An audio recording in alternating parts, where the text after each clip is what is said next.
I grew up poor. Not like dirt poor or homeless poor. You see, there are certain levels of being poor. It's not just rich, middle class, and then poor. I can explain the poverty levels in America using the English Football League system. There's the Premier League, and then anywhere from 4 to 45 different tiers that all basically mean you'll never be in the Premier League. Our tier was what I like to call normal poor. My parents divorced when I was 3 years old, and my dad would send a minuscule amount of child support. But as my mom would joke, all that covers is socks and cereal. I grew up in a condo that was mainly paid for by my grandparents. I had an older brother and sister. My mom worked 2 to 3 jobs my entire young life. We often were late on bills, and once or twice had our electricity shut off. But we never went without. That's normal poor. The kind of poor Charles Dickens didn't write about. I went to a private school on a scholarship, and almost every single person there was richer than me. So when I'd go to a school friend's house, I would marvel at all their name brand food. Instead of Dr. Thunder, they had Dr. Pepper. Their cereal came in a bag that was then put inside a box. It was heaven. I remember at one sleepover, I drank an entire 6-pack of Coca-Cola just because I didn't know when to get the chance again. I felt like shit afterwards, but I imagine it was like when someone goes to a high school reunion and everyone does blow for kicks. You're going to regret it, but anything to forget what your life is like for a couple of hours. When I'd come home from sleepovers, I'd tell my siblings the stories of pasta that didn't come in a can. We'd laugh and then happily eat our third night of tuna casserole together. And that's an important thing to note. My siblings and I weren't sad about being poor. So what if we shopped at Kmart for clothes, or ate casseroles for days, or our potatoes came in powder form? We really didn't care.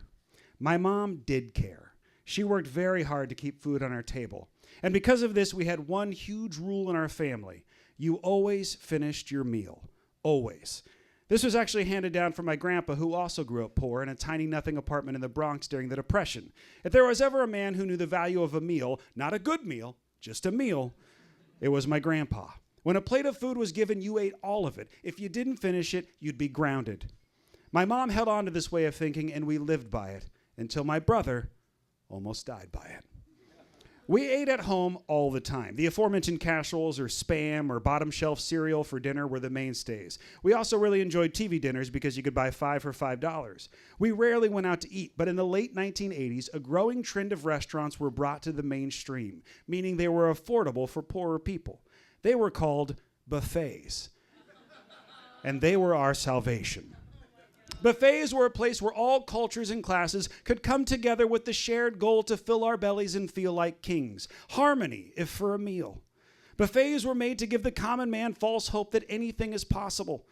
But much like Thanksgiving, past a first plate, there's really not much room for anything else. Not for my family. We looked at buffets as a holiday all to itself, a night away, a vacation for our appetite. We would eat 2 or 3 plates of pop. We'd get plates to go. We'd hide rolls and muffins in our pockets on the way out. I present to you the top 5 all-time buffets that my family attended on a regular basis. Starting us off in 5th place, China House number 2. Was there ever a number 1? We didn't know, we didn't care. They had chow mein, egg rolls, fried rice, kung pao chicken, and on and on. You may think 1 plate of noodles would fill you up, but you weren't riding with the McLaughlins. 2 plates of chow mein were mandatory, and leaving with egg rolls wrapped in our napkin might as well have been chiseled on our family crest. Number 4, Soup Plantation. Now listen, over the years, Soup Plantation became my favorite buffet, if only for their tiny little muffins. But I just told you that my family ate plates of chow mein and egg rolls, so a mile of salad options were never going to win over a kid in junior high. Number 3, Giovanni's Pizza. This was a lunchtime buffet. If you got there near the end, you were eating cold cheese slices and rock-hard garlic bread. So we got there at 10 a.m. We'd play video games in the corner while my mom smoked outside, and once the pies were released, we'd pounce like lions on a baby elephant. Number 2, in 1994, there was a new buffet unleashed in my neighborhood, and it was called Hometown Buffet. Now, when I tell people this, they always respond the same way. You ate at Hometown Buffet? Gross. Well, fuck you.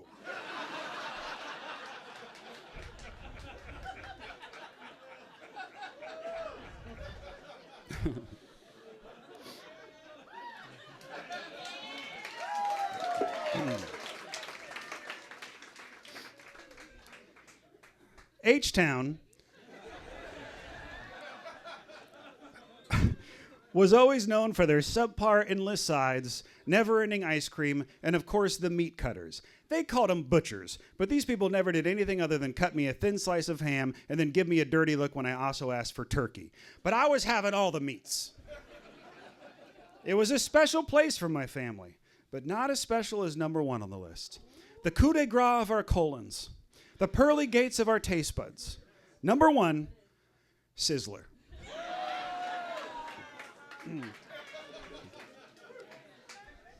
Now, most people, half of the room, don't remember that Sizzler is a buffet. Sure, there are menu items, but that's for rookies. Sizzler has an unlimited salad bar, and you know what comes with that unlimited salad bar?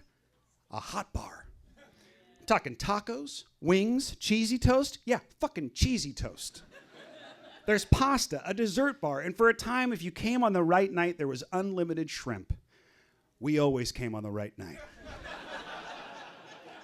Sizzler was our secret from all the hometown homers. The buffet you could hide out at and look like a respectable person ordering at a normal establishment. But that buffet was like the porn section at a video store.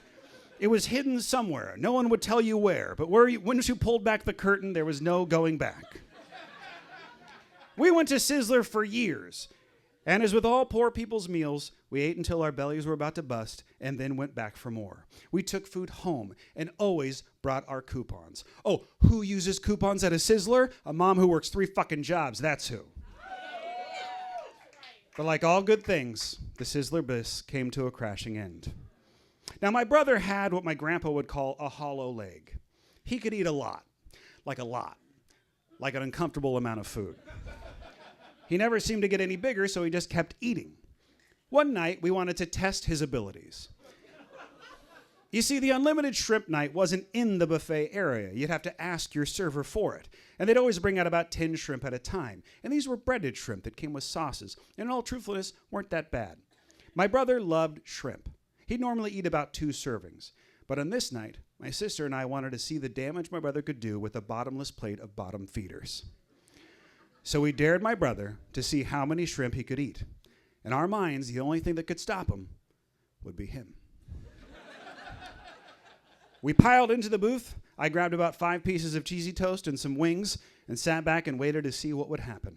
He started with his normal 2 servings, so about 20 shrimp. He seemed completely unfazed, which wasn't a surprise. He asked for another plate, and then another. And after downing 40 shrimp in the span of 20 minutes, like a lightning bolt, my brother stood straight up, his eyes searching for something. We couldn't believe it. He'd already reached his limit and was about to blow. My sister showed him where the bathrooms were, but he waved her off. He walked to the buffet, grabbed some tacos. He sat back down. Tacos? I asked. I need something to break up the flow, a palate cleanser. He stuffed down the tacos and ordered another plate of shrimp. And then another. He'd eaten about 60 shrimp, give or take. Our mouths were agape. My mom was becoming legitimately concerned and told him he should stop. We told her she was insane. He might be approaching a world record. My sister said if he stopped now, he'd be a disgrace. He ordered more. The server at this point was visibly shaken. He quipped that he'd never seen anything like this and was even more shocked when he learned it was just my brother eating the shrimp. So shocked that he looked sad, broken in a way I'd never seen a stranger in an apron look. My brother, completely deadpan and still somehow unfazed, ordered more. The next plate was served by the manager, who informed the table that he wouldn't be serving any more shrimp to my brother. And at that point, my mom shoved her concern for my brother's health under the cheesy toast and popped up and shouted, "Excuse me?" The manager explained that he'd eaten the maximum amount allowed, to which my mom challenged him to show her where the limit was listed. There wasn't. As Lindsay Lohan would make famous decades later, the limit does not exist. My brother ordered more. The manager said no. My mom grew increasingly agitated. My sister and I sat in awe of what was unraveling. A man in a Sizzler necktie was fighting with my mom about how much shrimp is defined under the term unlimited. The manager showed her how much money the shrimp would cost on a normal day, and that's when the shrimp hit the fan. The only thing my mom hated more than being poor was being reminded of it by an outsider. And the last thing you ever want to bring up to a poor person who's having a night out is money. Especially my mom. She'll fuck you up. And she did. You want to bring up money when your salad bar looks worse than the bathroom floor? The manager tried to get a word in. I'm just showing. Show me what? How bad you are at your job? How poorly your establishment is run? What? My mom continued to light this guy up so hard I actually thought he might quit on the spot. And that's when it happened. A cook from the back came out with a plate of a few shrimp, just 3 or 4, and he shouted, "Please, this is all the shrimp we have left. This is it. You want them, just take them, that's it. We have no more shrimp."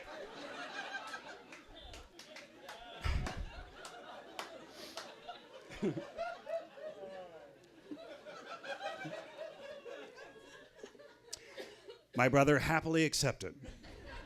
Then he headed to the dessert bar for some ice cream. Something he'd later say as he swallowed an ungodly amount of Pepto was the only mistake of the night. When the plates were metaphorically licked clean, we walked out of Sizzler like royalty. And my brother kept the receipt showing how much all that shrimp would have cost on a normal night. $137. But this was back in the 1990s. So today, that much shrimp would cost $100 million.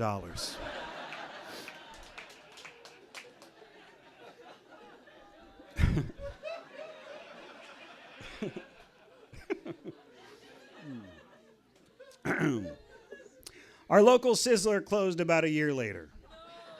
China House 2 would close soon after. H-Town was next. And just like 9/11, we all remember where we were the day Soup Plantation went bankrupt. Never forget. Those 5 were havens of memories, tragedies, and meat cutters. They were a place for poor people to not feel that way for just a couple of hours. A place where my family's plates were full with food from all over the world. My brother and sister and I's minds full of possibilities that didn't include the word casserole. Yes, there are different tiers of poverty. And as we grew up, we all fell into those different tiers. My brother became technically poor. My sister, very poor. I grew up to be artist poor. For example, I paid more money to be here tonight than I'll ever receive. But it's art. Some people listening to me right now are poorer than they've ever been. Some have finally crawled out of poverty. Some of you were born into money and have no fucking clue what I'm talking about.